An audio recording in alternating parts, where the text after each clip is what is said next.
10 taon na ang nakalipas, magmula nang makahanap ng gamot sa sakit na naging pinakamalaking banta sa sangkatauhan. 10 taon nang namumuhay ang mga tao sa kapayapaan. Tapos na ang paghahasik ng takot ng necrovirus sa sangkatauhan para sa mga survivor nito. Pero, posible kayang magbalik ito? Kung muli nga itong bumalik, magagamot din kaya agad nila ito? O babalik ito na may kakaiba ng lakas? Maging parehas pa din kaya ang mga sintomas nito? O mas matindi na? Paano ito kokontrolin at lalabanan ng sangkatauhan?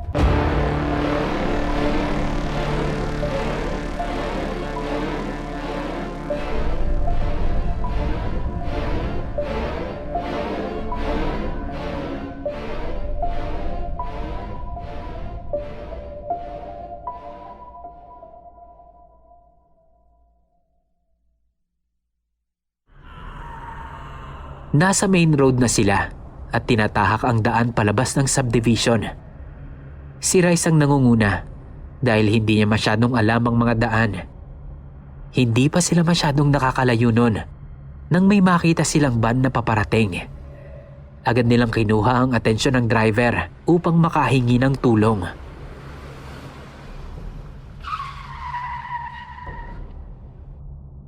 Nang nasa tapat na nila ang van, ay bumukas ang pinto nito at iniluwa nito ang isang lalaking may hawak na baril na nakatutok sa kanila.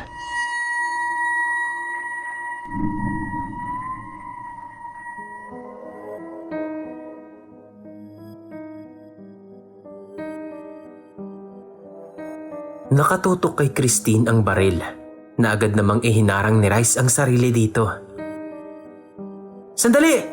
Hindi kami infected!" sabi ni Rice habang nakataas ang dalawang kamay. "Rice?" Narinig niyang pagtawag sa kanyang pangalan mula sa loob ng van at nanggaling ito sa isang pamilyar na boses. Nang lumabas ang nagmamay-ari ng boses na yun sa van, ay nasiguro niya ngang kilala niya ang taong ito. "Rice? Rice, ikaw nga!" Lumabas mula sa van ang kanyang kaibigan na si Randy at agad siya nitong niyakap. "Okay ka lang ba? Nakagat ka ba nila? May sugat ka bang natalsikan ng dugo ng infected? May..."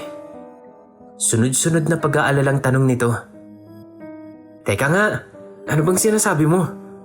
Nagtatakang tanong naman ni Rice. Nawiwirduhan sa mga tanong ng kanyang kaibigan. "Tinatanong kita kung nakagat ka ng infected o baka may sugat ka na natalsikan ng dugo nila. Tatanungin din sana kita kung nakalunok ka ba o nakatikim man lang ng tumalsik na dugo mula sa infected. O di kaya na-expose mula sa kahit saang open mucous membranes mo sa dugo nila," sagot ni Randy. "Mode of transmission ba yan ng disease na to?" Biglang tanong naman ni Christine na pumunta sa tabi ni Rice mula sa likod. Randy. Si Christine nga pala. Christine, si Randy." Pagpapakilala ni Rice sa dalawa. "Oh, nice to meet you," sabi ni Randy, sabay abot ng kamay nito kay Christine. "At para naman sa tanong mo, oo, hindi mo ba nakita sa TV kaninang umaga? Yan yung dahilan kung bakit kami nagmamadaling pumunta sa apartment mo, Rice. Napakabilis nilang dumami." Sabay tingin ni Randy kay Rice. Napalingon sila sa nagtatahol na tuta. Dahil sa mga komosyon kanina, ay ngayon lamang nila napagtanto na isang tuta pala ang nailigtas nila. Hindi na kailangan pang pag-isipan kung ililigtas ba nila ito o hindi. Karga-karga ito ni Christine at nakatingin ito ng diretso sa pinanggalingan nila kanina. Napatingin si Rice sa lugar na yon at nakita ang napakaraming infected. Naglalakad ang mga ito habang nakatingala. Nakaramdam si Rice ng kaba. Kailangan na nilang makaalis sa lugar. "Nalintikan na. Sakay na. Ayaw naman siguro nating maabutan pa ng mga yan. Grabe na yan, insan yan," sabi ni Randy. Agad naman silang sumakay sa van. Ipinuwesto si Rice sa pinakalikod na upuan sa gawing kaliwa. Dito niya na naramdaman ang sobrang pagod pagkaupo pa lamang niya. Pakiramdam niya ay namamaga ang mga hita at binti niya. Ganon din ang mga braso at kamay niya. Isinandal niya sa tabi ang hawak na crowbar at saka ipinikit ang mga mata. Umandar na ang sasakyan at nagsimula na silang bumiyahe sa magulong kalsada. Kahit na maraming nakaharang, ay nakakalusot pa din ang sasakyan nila sa mga space na pwedeng daanan. O kaya ay sa sidewalk na nagagawa ng driver ng paraan. Pinakilala ni Randy ang mga kasama niya. Si Fernan, ang driver nila, na isa palang engineer. Siya ang dahilan kung bakit may sasakyan sila ngayon. Dahil sa husay nito pagdating sa mga sasakyan. Siyempre kasama na doon ang mga hot wire nito. Katulong niya ang katabi niya sa front seat na si Jane, isang computer geek.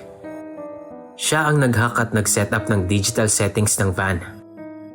Si Zack naman, ang siyang nagtutok ng baril sa kanila kanina, ay ang main defender ng impromptu team nila. Police officer ito, kaya naman trained siyang humawak ng baril. Kumakain na sila Rice at Christine mula sa sarili nilang supplies nang magsalita ang dalaga. So, about doon sa mode of transmission ng disease? Sabi ni Christine kay Randy. Oo nga pala. Bloodborne daw itong disease na to. Ayon daw sa observation ng mga specialist. Nagdudulot daw ito ng inflammation sa utak ng tao. Pinaka-apektado daw nito ay ang brain system, most especially sa hypothalamus, na siyang pinagbumulan naman ng behavior nila. Extreme aggression. Paliwanag ni Randy. Nagkukos ang disease na to ng hypersecretion ng hormones na nire-release ng hypothalamus? Kaya ba ganun na lang yung behavior ng mga infected? Tanong ulit ni Christine. Guys, usapang tao naman oh. Hirap intindihin ng mga alien language eh. Pabirong sabi ni Fernan habang nagdadrive. Hindi naman naiwasan ni Rice ang mapangiti dahil doon. Parehas si Randy at Christine na nagbabanggit ng mga medical jargons, which is hindi masyadong na-emphasize sa mga non-medical courses. Naaalala ni Rice na nag-aral nga pala ng medicine si Randy, habang siya naman ay nag-iipon pa lamang nun. Pero hindi naman siya behind sa usapan dahil nagagawan din niya ng time ang sarili para sumama at mag-volunteer sa mga medical missions. Dahil doon ay natuto siya sa mga seminar at may mga experience na din siya sa pagiging medical aid. Sorry. Sabi ni Christine na parang biglang nahiya. Parang wala naman ito kay Randy. So ang ginagawa ng sakit na to ay ine-infect yung utak ng tao. Tapos nagre-react ang immune system para ma-expel o mapatay ang virus, bacteria, fungus, virus. Confirmed na daw na virus ito. Singit ni Randy. Virus na nagli-lead sa inflammation o pamamaga ng utak. Siguro dahil doon kaya apektado ang consciousness ng infected. Ibang senses nito, pati na ang coordination ng movement nila. Pagpapatuloy ni Christine. Ipinaliwanag din niya kay Randy ang natuklasan nila patungkol sa 5 senses ng mga infected. Okay. So ang hindi nyo na lang nako-confirm ay yung panlasa at pangamoy nila. Paniniguro ni Randy. Sinubukan ni Rice na mag-joke. Sa tingin ko, hindi na natin kailangang alamin ang sense of taste nila. Halata namang may taste sila sa human flesh. Kuha nyo? Taste sa human flesh? De? Okay. Napatigil naman sa pagtawa si Rice nang makita niyang walang pumapansin sa kanya. Ay nako, hindi talaga ako magaling sa ganito. Sa isip-isip niya pa. Teka, kung bloodborne ito, ibig sabihin, pwede lang ma-transfer ang disease na to kapag na-transfer from blood to blood? Like blood transfusion? Tanong ni Christine. Oo, pero pwede rin daw kapag na-ingest ang dugo ng infected. Basta na-expose ang kahit anong mucosa sa katawan mo sa dugo nila, yari ka na. Paglilinaw ni Randy. Kapag nakagat ka ba ng infected ka na din? Tanong naman ni Zack. Hindi. Kapag bloodborne ng virus, sa dugo lang din ito nakakapag-propagate o nakakapagparami. Sagot naman ni Randy. Oh, how I wish na Tagalog na lang sana ang sinasabi nyo no? Singit ni Fernan na si Jane lamang ang pumansin sa pagtugon nito. Shh! Pero sabi mo, posibleng ma-infect kapag na-ingest, di ba? Ibig sabihin, hindi kaya ng gastric juices na patayin ang virus na to? Sabi ni Christine. Tama ka dyan. Pero mabilis ang galaw ng virus na to. Oras na makahanap ito ng opening sa digestive system mo, ay makakapag-reproduce agad ito. Madali itong nakakapag-penetrate sa mga soft tissues at nakakapag-reproduce gamit din mismo iyon. Kaya mabilis silang makapagparami. Pero hindi nito kayang ma-penetrate ang balat natin. Kailangan may open wound o mucosa, like eyes, nose, or mouth, para makapasok ang virus at makapag-reproduce, sabi ni Randy. Kung ganun, paano napakadami agad ang infected sa pangalawang araw pa lang ng infection? Tanong ni Jane. Mabilis mag-reproduce ang virus na to. Oras na nasa bloodstream na, tuloy-tuloy na tong dadami. Sa tingin ko, dumami agad ang infected dahil sa mga naka-ingest ng dugo nila. Pwede ding may sugat silang na-expose sa contaminated blood. O kaya ay natalsikan yung mata nila. Posibleng dahil din sa aggressive behavior ng infected kaya nangyari yon. Paliwanag pa ni Randy. Lahat ba ng infected dinudugo? I mean, paanong ma-expose kung wala namang outlet ng dugo? Tanong naman ni Christine. Sabi din sa balita, malaki ang posibilidad na bagong strain ito ng necrovirus. Ginagawa nitong manipis at marupok ang mga ugat sa katawan ng tao. At dahil na din sa epekto nito sa brainstem, affected ang puso, na siya namang nagdudulot ng irregular heartbeat at pagtaas ng blood pressure. Kapag pinagsama-sama mo yon, posibleng maging dahilan ito ng pagputok ng mga ugat, which I theorized na dahilan ng pagkawala ng sense of sight nila, pati na din ang brain inflammation. Pagpapatuloy ni Randy. So dinudugo sila from the inside out? Tanong naman ni Jane. Tama. At yung mga dugo na lumalabas mula sa mata nila, sa tenga at sa iba pang mga opening ng katawan. Sagot ulit ni Randy. So hindi pala malayong ma-infect din ang mga nakakagat nila? Singit naman ni Rice.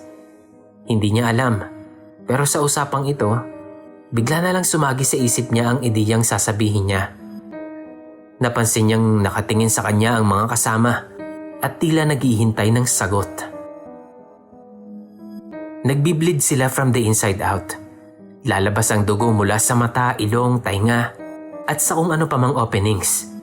Ibig sabihin, meron din sa bibig. Posible ding ma-injure nila ang mga dila nila dahil na nga rin sa wala silang nararamdaman, pati na ang kakulangan nila sa koordinasyon sa kanilang paggalaw. Present na ang virus kapag ganun. Kapag nasugat naman nila ng ngipin ng balat, magkakaroon ng pagkakataon na makapasok ang virus. Paliwanag pa ni Rice sa kanyang naisip. Tulala ang mga kasama sa sinabi niya. Hindi niya alam kung dahil ba sa biglaan niyang pagbibigay ng idea o dahil sa takot ng posibleng katotohanan na yon. Posible din namang mali ang kanyang naiisip o di kaya naman ay masyadong obvious ang sinabi niya at nagmumukha lang siyang tanga.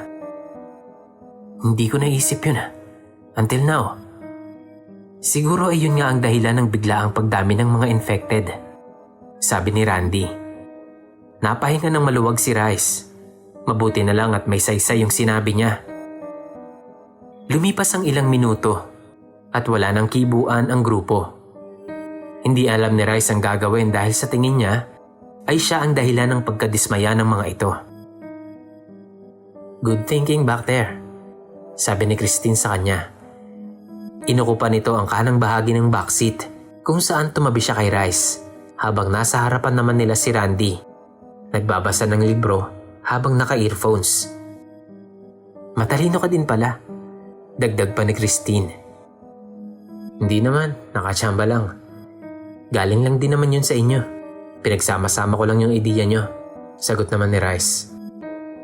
So, magaling ka palang mag-analyze ng mga problem kapag given na yung mga concept at possibilities, sabi ni Christine.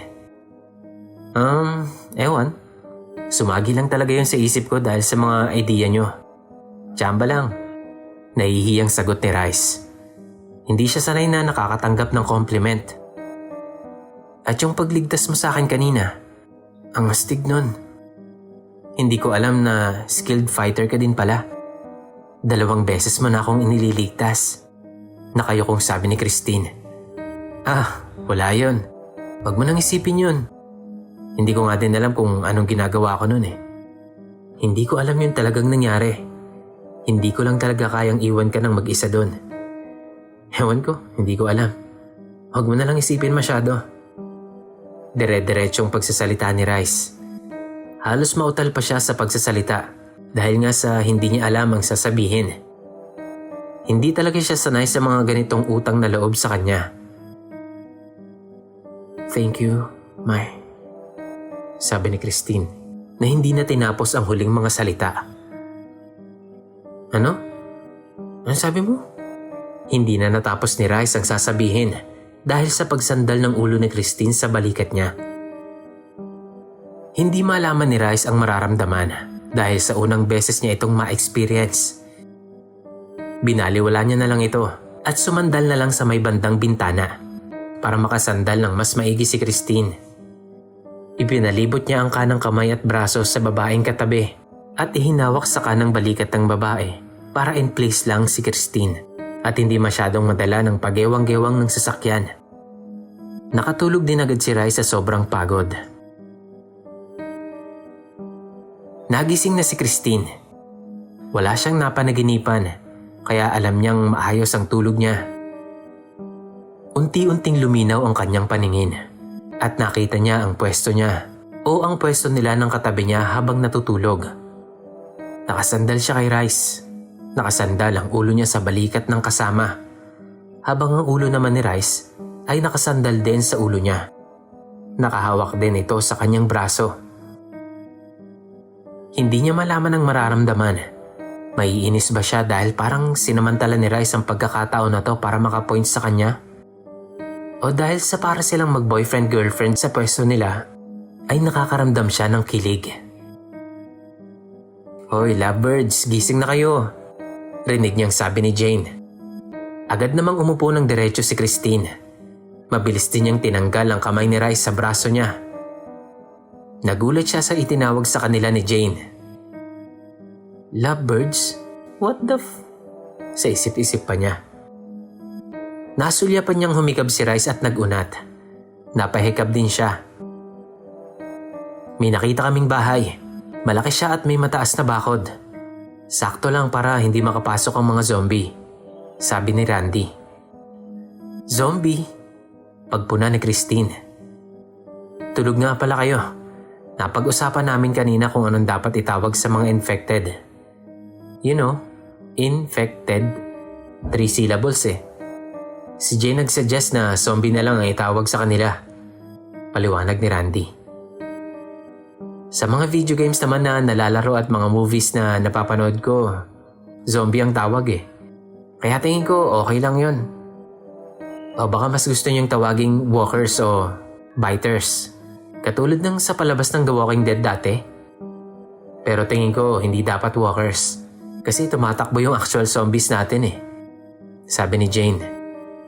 Tama na Jane. Pagigising lang ng couple natin oh. Sabi ni Fernan. Couple? Sabay na sabi nila Christine at Rice. Nagkatinginan sila sa nangyari at nilihis agad ni Christine ang tingin. Hindi niya na nakita ang reaksyon ni Rice pero nadinig niya na nagpigil ito ng tawa. Nakaramdam siya ng inis. Hindi niya alam kung bakit. Bago pa niya ma-realize ay nagsalita na siya. Bakit ka tumatawa dyan? May nakakatawa ba? Hindi niya na napigilan ng sarili na magsalita. Nakita niyang napayuko si Rice at umiling na lang. Nagilty sa ginawa niya. Huminto sila sa harap ng bahay na sinasabi. Mataas nga ang puting bakod nito. Nasa tansya nila ay nasa 7 feet. May gate din ito na puti. Makakapal ang rehas nito at mukhang matibay. Lumabas ang mga lalaki sa van para buksan ang gate at i-check ang paligid.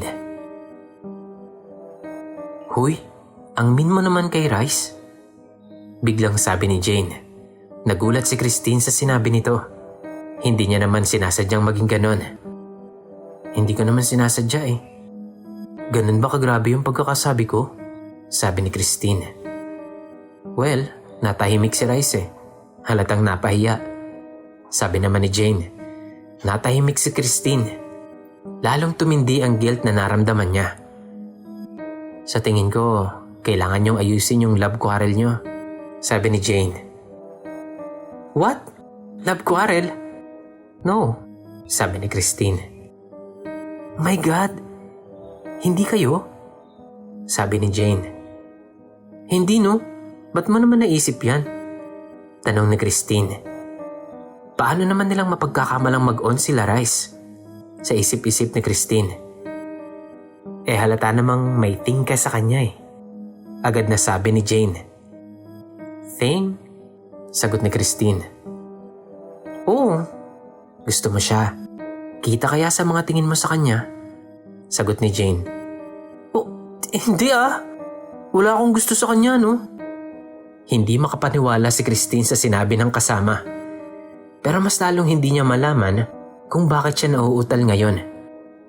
Nako girl, huwag mo nang i-deny. Hayaan mo, tutulungan kita sa problem mo. Napagdaanan ko din yan kay Fernan, kaya alam ko yung nararamdaman mo. Kung ako sa'yo, pabiti na sabi ni Jane. Nang biglang bumukas ang sliding door ng van, sabay dungaw ni Rice. Unang napatingin sa direksyon niya si Rice, pero agad din itong lumihis ng tingin. Halata sa mukha nito ang pagkahiya kay Christine. Clear na yung bahay guys. Tara na. Papunta na si Fernan dito para ipasok tong van sa loob. Sabi ni Rice. Mauna na kayo ni Christine. Hihintayin ko na lang si Fernan dito. Sabi ni Jane, sabay kindat kay Christine. Alam na ni Christine ang ibig sabihin ni Jane. Sumakay na lamang ito sa kanya. Alam niya kasing dapat din naman siyang mag-sorry kay Rice sa inasal niya kanina. Naglalakad na sila papasok ng bahay. Nagkakagalo ang isip ni Christine. Hindi niya alam kung paano sisimulan. Napagdesisyonan niyang diretsuhin na lang sabihin.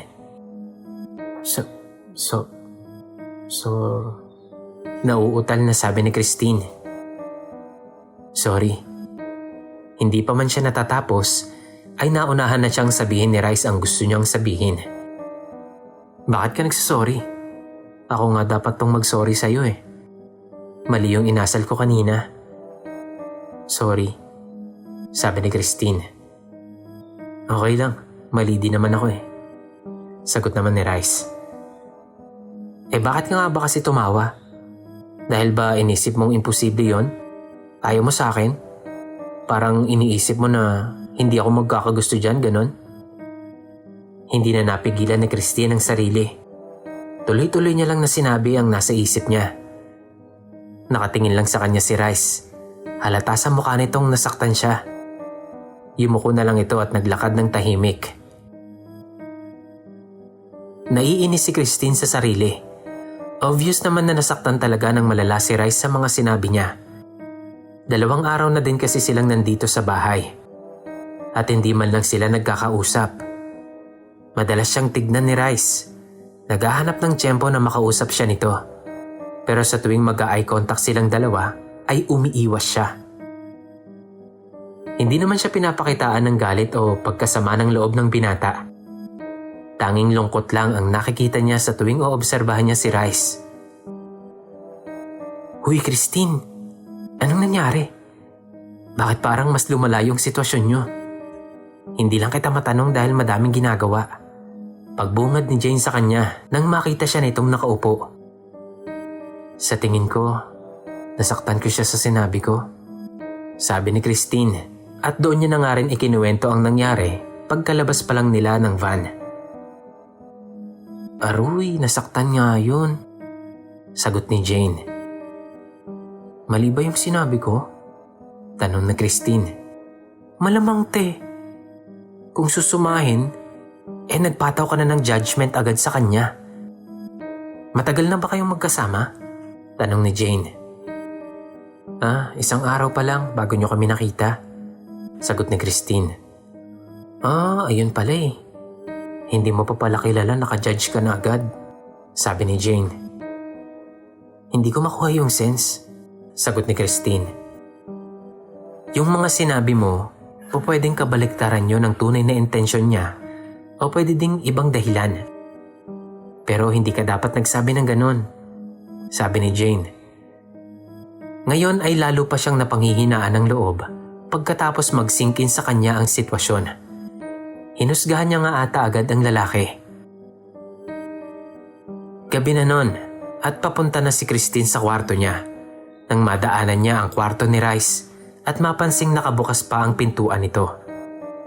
Ito na ang pagkakataon niya para makausap si Rice nang silang dalawa lang. Sumilip siya sa kwarto nito at nakita niyang nakahiga ito sa sofa na inilipat niya sa kwarto mula sa sala. Ayon kay Randy, ay puno daw ng dugo ang kama niya. Kaya naman nagpaubaya na si Rice at ipinagamit na ang kama nito. Nakatihaya ang binata gamit ang isang kamay bilang unan at nakahawak ito sa libro. Nagbabasa ito ng may kakaunting liwanag lang mula sa ilawan na nasa uluhan nito. Naglakas loob na si Christine na magsalita. Lalabo ang mata mo niyan kapag ipinagpatuloy mo yan.